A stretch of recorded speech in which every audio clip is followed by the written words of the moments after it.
এবার এসআইআর হয়েছে, এটা নবম। 4 রকমের লোকের নাম ভোটার তালিকায় যাতে না থাকে, এটা প্রত্যেকটা ভারতীয়, প্রত্যেকটা পশ্চিমবঙ্গবাসীর এটা আবেদন এবং দাবি। এটা খুব যুক্তিসঙ্গত সাংবিধানিক দাবি। 1, মৃত ভোটারের নাম যেন না থাকে। 2, ভুয়া ভোটারের যেন নাম না থাকে।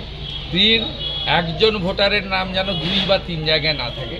4 হচ্ছে অভারতীয়, অর্থাৎ বাংলাদেশের মুসলমানদের যেন নাম ভোটার লিস্টে না থাকে।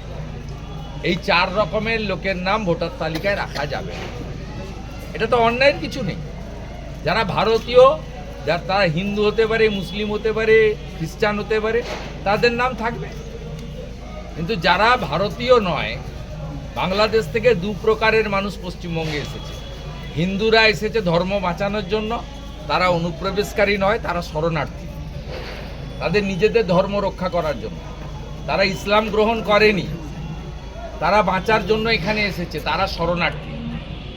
আর যারা বাংলাদেশ থেকে এখানে ঢুকে অবৈধ অনুপ্রবেশকারী, আমার মা বোনেদেরকে, কন্যাদেরকে লাভ জিহাদের ফাঁদে ফেলছে, মহিলাদেরকে তুলে নিয়ে যাচ্ছে, বিয়ে করছে, 2টো বাচ্চা হচ্ছে, ধর্ম পরিবর্তন করছে, তারপরে তাকে কেটে খুন করছে, তারপর আবার একটা বিয়ে করছে। অগুন্তি বিয়ে, অগুন্তি বাচ্চা। এরা জমি দখল করছে। বর্ডারের 6000 গ্রামে শাঁখ বাজে না, তুলসী মঞ্চ নেই, শিবালয় নেই, নামহট্ট হয় না, শীতলা মায়ের মন্দির নেই, সেখানে প্রদীপ জ্বালানোর লোক নেই। 6000 গ্রামে বর্ডারে, বাংলাদেশ পশ্চিমবঙ্গ সীমান্তে। এ জিনিস তো মেনে নেওয়া যাবে না ভাই। এদের নাম রাখা যাবে না। প্রথমে ডিটেক্ট, চিহ্নিত, তারপরে ডিলিট, তারপরে আমরা বিজেপি আসবো, ডিপোর্ট, ওপারে পাঠাবো। ভোটের আগে মুখ্যমন্ত্রী মমতা বন্দ্যোপাধ্যায় যেভাবে যুবসাথী, লক্ষ্মী ভাণ্ডারের বরাদ্দ বাড়িয়ে মানুষের মন ছোঁয়ার চেষ্টা করছেন, তা বাম দলগুলোকে চাপে ফেলেছে। সিপিআইএম রাজ্য কমিটির বৈঠকে কোনো লোক চাপে পড়েনি, কোনো লোক চাপে পড়েনি। কলকাতা টিভি আর নিউজ 18 চাপে পড়েছে। কোনো লোক চাপে পড়েনি। লোক চাকরি চায়। সোজা বাংলা হিসাব আপনাকে বলে দিই, 349 টাকা লাগে রিচার্জ করতে।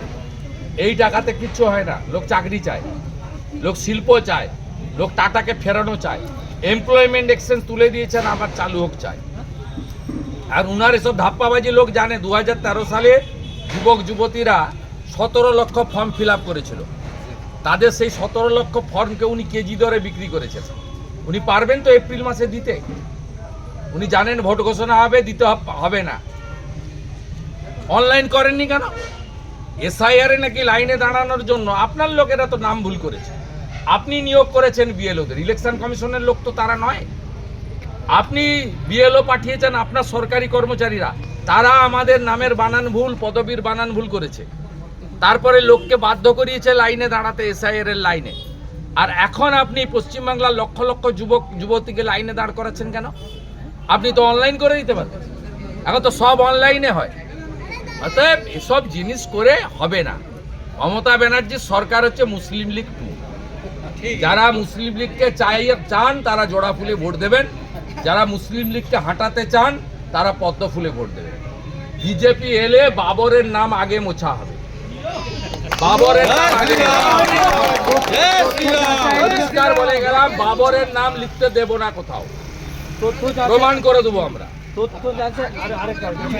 তথ্য যাচাইয়ের জন্য ডিইওদের কাছে 6,66,323 জনের নথি, 4,44,970 ভোটার অযোগ্য, 5 লক্ষ ভোটার অনুপস্থিত। প্রশ্ন, 58 লক্ষ নাম তো আগেই বাদের খাতায়। তাহলে কি চূড়ান্ত তালিকা প্রকাশের আগে আরো 10,10,000-এর নাম বাদ যেতে পারে? তাহলে কি আরো চাপে পড়ে? না, আমার মুখে এগুলো আপনি বলতে পারবেন। আমি শুরুর আগে বলেছি কি হতে পারে, সেই ক্যাসেটটা বাজিয়ে দেখুন।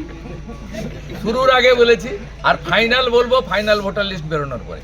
আমি সব জায়গায় বলেছি ব্রেকফাস্ট হয়েছে, লাঞ্চ হয়নি। লাঞ্চের পরে কথা হবে।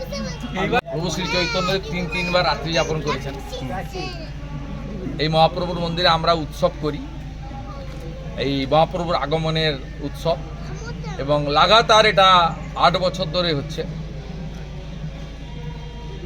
অতএব এটা হয় সম্পূর্ণ হিন্দু রীতিনীতি মেনে, বৈষ্ণব রীতিনীতি মেনে, অতএব আমাদের সিপাট যে গোপীবল্লভপুর আছে তার সেন্টার মানে কেন্দ্র মহাকেন্দ্র, এখানে সেই অনুযায়ী হয়। আমরা হিন্দু হিসেবে এটা করি। আমি মনে করেছিলাম মহাপ্রভু শ্রী চৈতন্যদেব 3-3বার এখানে এসেছেন, রাত্রি যাপন করেছেন পুরী যাওয়ার পথে। এটা করা উচিত প্রত্যেক বছর। আমাদের গীতা শিখিয়ে গেছে ধর্ম রক্ষতে রক্ষিত, আগে হিন্দু পরে সব।